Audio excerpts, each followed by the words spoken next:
So how was day one, Tom? The same as all day ones, really. You know, I mean, again, I'm not quite sure why the NCAA has us come out here without our safety equipment. So it was good to see the guys run around. It was good to instill our way of practicing into the newcomers. But, you know, you won't be able to tell much until we put the pads on. Good to just be on the field, though. I mean, yeah. Knowing that, you know, it's go time now. Yeah, it was really good. You know, it was a long off season. You know, it was kind of long and short. You know, it sneaks up on you there at the end, but it feels like when you're in it, it's dragging on forever. And so it was good to be out here and good to know that we're on our way to the 2016 season. You talked about Greg yesterday and the leadership qualities he brings to the table. Do you see it from day one out here on the field, the kind of way he carries Yeah, he looked great. He looked great. You know, not perfect. You know, made some mistakes like, you know, anybody would. But the demeanor and, you know, he's walking around. He's got his chest puffed out a little bit. He's talking. He's bouncing around. And you can just tell he's a lot more confident. What's the goal for week one? Week one, well, we're going to scrimmage on Tuesday. So I think, you know, the goal will be to get to that scrimmage.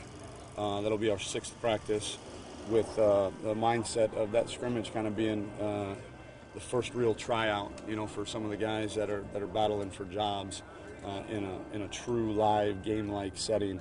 And so I think week one is just the installation of the offense and defense, and then get to that day and in that scrimmage, come out of that scrimmage with a very clear evaluation on at least who our ones and twos are in the depth chart.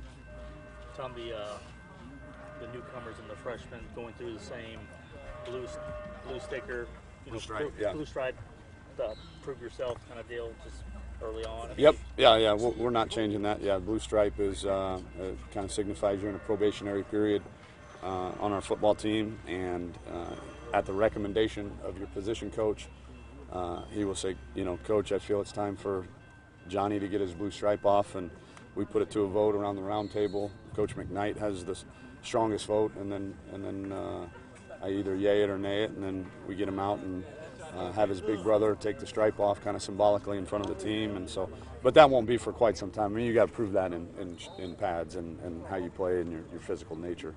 Fern took us on a tour of your new locker room. Oh, yeah. Just what the initial reaction. Some of the guys have seen it for a while, but just to be able to get into a locker last night and well, the players hadn't seen it. Oh, they had not seen it. Had not seen it until last night, and so there was, especially the seniors, you know, from you know, kind of when they were getting recruited, what it looked like, and then they redid it about 4 years ago, but it was not at championship level, the way that it was done. And so to spend $1 million to put into that locker room for their comfort and their, you know, the team last year, that championship team earned that for them. And a lot of these guys were part of that. And so I think the seniors especially were so thankful that they get to spend their last semester last year in one of the finest locker rooms in the country. How'd they decide who gets what locker? Actually, that's a good question. We have a bit of a caste system on our team, so we have blue, red, and gold. Blue guys are children. They're newcomers and guys that don't handle their business off the field academically. Then red is kind of an in-between. You're growing up a little bit. You can move off campus. You have less study hall hours.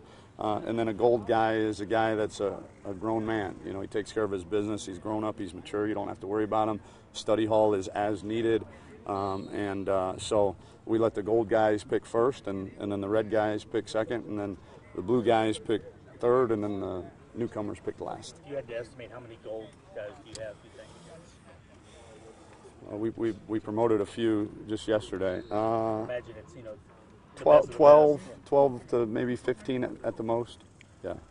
Coach, without pads, what are kind of the things you're looking for? Effort. Go really, really hard to the echo of the whistle, and that's it. That's all I went. You know, the skilled guys that, you know, executing routes and assignments and all that is important too. But it's these 2 days without pads is all about effort and putting on film. You know, what kind of fanatical player are you going to be? What's the key early on in camp, especially at day one? Is it some guys may try to do too much too soon? Do you have to slow them down a little bit with the energy, or Nope. you're okay with that? Oh yeah, we love energy. There's no such thing as too much energy, but want to do, I guess, too much. And maybe yeah, get out of their yeah. element. You got to make sure that they're staying within themselves. Certainly, Yeah. And the newcomers were scared out of their mind. I mean, they didn't know whether the ball was pumped or stuffed. I mean, they didn't know their left from their right. I mean, it was. So it was kind of fun watching those guys scramble around and get yelled at, and especially some of the highly sought-after recruits that are used to kind of being the big man on campus to taking their fair share of butt chewings. Kind of a humbling experience for these guys. I hope so. It better be. Tom, along those lines, talk of testimony throughout the course of camp. How much is that going to be stressed, especially this first week, these new guys getting acclimated? A lot. The beauty of what that team did last year is that now we have concrete proof that if you do things just like that team did, then you can accomplish what that team accomplished. And but if you don't, you won't. And so I think it's a very easy equation to figure out, even for the less smart guys on our team. It's okay. Here's this example. It's been laid down. The plan was put in place last year. That team followed the plan, and really, really good things happened. So if I want all those really good things to happen to me, all I got to do is follow the plan. Coach, I believe you're allowed to talk about now 3 more additions to your roster. Yeah, I hope so. At least David Bassity told me I could. So if it's an NCAA violation, I'm throwing him under the bus. So yeah, Dane Roy, 27-year-old punter from Australia, has joined us, as well as Chris Johnson, a graduate transfer from Baylor University, actually graduated in 3.5 years from Baylor, was a quarterback, receiver, kind of a do-everything guy for them. I think he started at quarterback their last couple games, but knows that his position in the NFL is at tight end, and wants to come learn how to be an NFL tight end. So we'll have him for 2 years, and then Trendavian Dixon, a kid that was in the class of 2016 for Baylor, that was there for a semester, early enrollee, and the reason we didn't put him on scholarship in the summer was we didn't have the number, so we had to wait until training camp to put him on scholarship, and he'll count towards our 2017 class. Do you have to apply for him to the waiver? Can he play? We're going to apply as soon as, so today is the first day we can apply, because until he was officially on our roster, we couldn't lobby for him. So yes, we'll apply for that waiver to be immediately eligible. And cross our finger.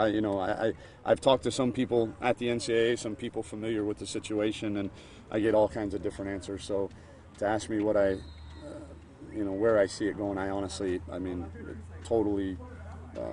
it'd be a total guess at this point. On Dane, 27 ice cream sales, but yeah. How do you see him, going in, and what do you want to see? It's nobody's recruiting area. We were in desperate need for a punter, and we scoured the ends of the earth, and our 2016 class was so good that we had all these high 3-star, 4-star, really quality kids wanting to say yes to the University of Houston, and we made a decision in the class of 2016 to fill that class up with those players and take our chances with finding a punter in the summer, and we did. And we found Dane through Pro Kick Australia, an organization that I'm familiar with. They sent Cam Johnston to Ohio State when I was there. So they're a great organization that they take these really high-level Aussie rules football players, and then kids that just aren't quite good enough to make the national team. They say, hey, we can teach you how to punt American-style football and try to get you recruited to go get a college scholarship. And so Dane obviously played as a teenager growing up, played Aussie rules his whole life, kind of gave it up, wanted to get back in it, and I think the story goes that the first day he went there, he tell me the meters to yards conversion. 73 meters. 73 meters. He kicked a torpedo, which is the Aussie rules football. Won a long kick contest, Pro Kick. Kind of recruited him then and said, hey, we can work with you, and the rest is history. And the reason we couldn't talk about him is because he's technically an unrecruited walk-on. And so what that means is you can't have more than one phone call initiated by us and no campus visit, no official visit and no off-campus visit to him. So certainly we didn't go home visit him in Australia. So he fit all the criteria for a non-recruited walk-on, and that's why we could put him on first day of training camp. Is there a different way you approach a player like that who comes from a completely different sport? Nope. Nope. He gets hit in the face with a shovel just like all our newcomers. You'd ask me about the expectations. Yeah, I mean, you'd like to think he can be our starting punter. Now, my job is to stress him ridiculously mentally these next 25 days to know that, hey, in front of 73,000 people or 80,000 people in NRG Stadium against the mighty Sooners of Oklahoma, that he's going to be mentally ready to be able to